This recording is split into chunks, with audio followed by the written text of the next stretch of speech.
Donc ici, le problème, on a un graveur qui n'est pas reconnu par les logiciels. Donc, on va consulter nos hypothèses. Les pilotes, la lettre et le graveur non compatible ou les droits d'accès refusés. Donc, pour les pilotes, même place. Clic droit, gestionnaire de périphérique.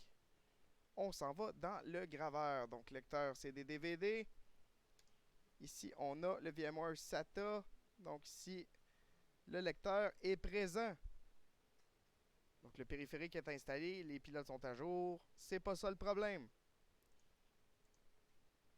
On s'en vient là-dedans. Graveur non compatible avec le logiciel. On a plusieurs logiciels. On va les démarrer pour voir si c'est seulement un le problème. Donc ici, on veut 10 de données. OK. Là, on veut le graveur. Aucun lecteur compatible. Donc lui, ça ne fonctionne pas. Image burn.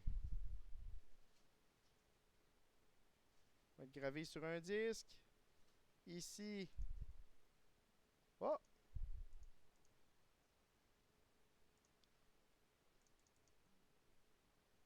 Donc lui, il est là. Lui, il le reconnaît.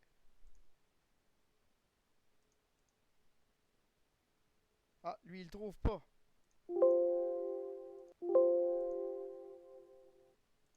Good. Fait que lui, c'était le disque dur. C'était pas nécessairement le... Ouais, exactement. OK.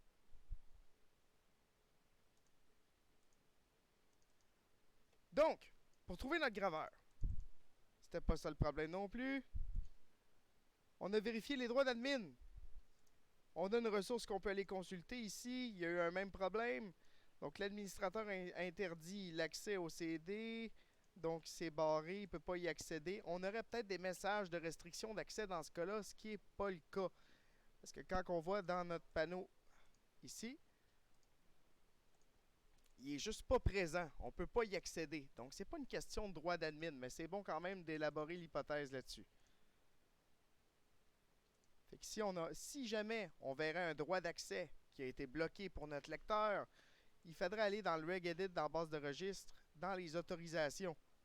Donc, on vérifierait ça là-dedans pour voir l'accès au lecteur, au graveur de notre PC. Mais ce n'est pas le cas. Ici, l'hypothèse qu'on veut valider, c'est celle-là ici, l'aide du lecteur. Une des choses à aller vérifier dans le gestionnaire de disque. Donc, clic droit, gestion du disque. Puis là, ici, on peut voir aucun média, mais il n'y a aucune lettre aussi, justement. Donc, on peut faire clic droit, modifier la lettre du lecteur. On ajoute une lettre. Parce qu'en principe, un lecteur, que ce soit un disque dur, un HDD, SSD, une NVMe, un lecteur CD, DVD, Blu-ray, whatever, il faut une lettre pour accéder à ces lecteurs-là. Sans lettre, il n'existe pas. Donc, on y ajoute une lettre. Disons le P. On fait OK. Et de cette manière-là, il est maintenant accessible. On peut confirmer notre manip. Il est maintenant accessible ici. Je peux le voir. Et mes logiciels vont pouvoir le voir aussi. Je fais le test, je vérifie. Lettre P. J'ouvre le deuxième. Aucun message d'erreur. J'ouvre celui-là ici. Lettre P. Maintenant qu'ils ont des lettres d'accès, on peut maintenant les utiliser au travers des logiciels. Donc, c'est peut-être pas les logiciels ni les drivers. Le problème ici, c'était la lettre d'accès au disque.